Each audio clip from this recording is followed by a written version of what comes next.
பிப்ரவரி 15 ஞாயிற்றுக்கிழமை மகா சிவராத்திரி.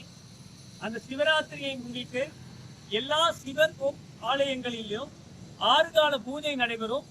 எல்லா கோவில்கள்லயும் சிவபக்தர்கள் இரவு நேரங்கள்ல அந்த சிவன் கோயில்ல போய் கண் விழித்து அன்னைக்கு முழித்திருந்து இறைவனை வேண்டிக்குவாங்க. அதே மாதிரி இங்க திருப்பரங்குன்றம் மலைமேல் இருக்கிற காசி விஸ்வநாதர் கோவில்ல காலகாலமா அங்க இருக்கிற காசி விஸ்வநாதரை தரிசிக்க அங்க போய் இரவு முழுவதும் கண் விழிக்கிற பழக்கம் பாரம்பரியமா இங்க இருக்கு.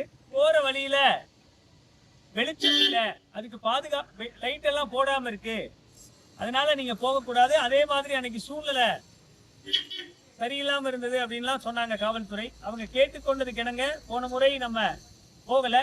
அதுக்கப்புறம் அன்னைக்கு காவல்துறை கிட்ட நம்ம கேட்டோம், நீங்க ஹச்ஆர்என்சிலையும் எங்களுக்கும் பெட்டிஷன் கொடுங்க, அடுத்த முறை நாங்க ஏற்பாடு பண்றோம்னு சொன்னாங்க. அதனுடைய அடிப்படையில இன்னைக்கு ஹச்ஆர்என்சியோட டிசியை பார்த்து பெட்டிஷன் கொடுக்க வந்து கொடுத்துருக்கிறோம். எங்களுக்கு இந்த முறை திருப்பரங்குன்றம் மலைமேல் இருக்கிற காசி விஸ்வநாதரை சிவராத்திரி அன்னைக்கு போய் தரிசிப்பதற்கும் அங்கு இருந்து இரவு முழுவதும் கண்விழித்து இருப்பதற்கும் குடிநீர் வசதியும் அதே மாதிரி போறவங்களுக்கு லைட் வசதியும் செஞ்சு கொடுக்கணும் அப்படின்னு வேண்டுகோள் வச்சிருக்கோம்.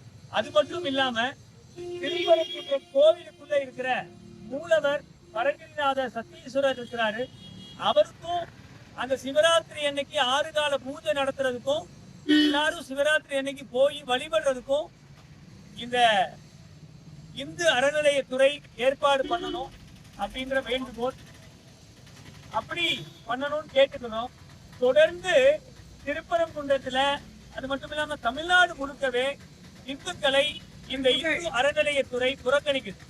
திருப்பரங்குன்றம் மலை மேல இருக்கிற சர்ச்சைக்குரிய கட்டடம் அந்த தர்கா, அங்க நடக்கிற எல்லா விதமான நிகழ்ச்சிகளுக்கும் இந்த அரசாங்கம் காவல்துறை தகுந்த பாதுகாப்போட செய்ய விடுது. ஆனா இந்துக்களோட இந்த நிகழ்ச்சிகளையும் நம்ம ஏதாவது சொன்னோம்னா செய்ய விடுறதில்லை. குறிப்பா கார்த்திகை தீபம் ஏத்துறதா இருக்கட்டும், இதே மாதிரி சிவராத்திரியான விஷயங்களா இருக்கட்டும், இது செய்ய மறுக்குது.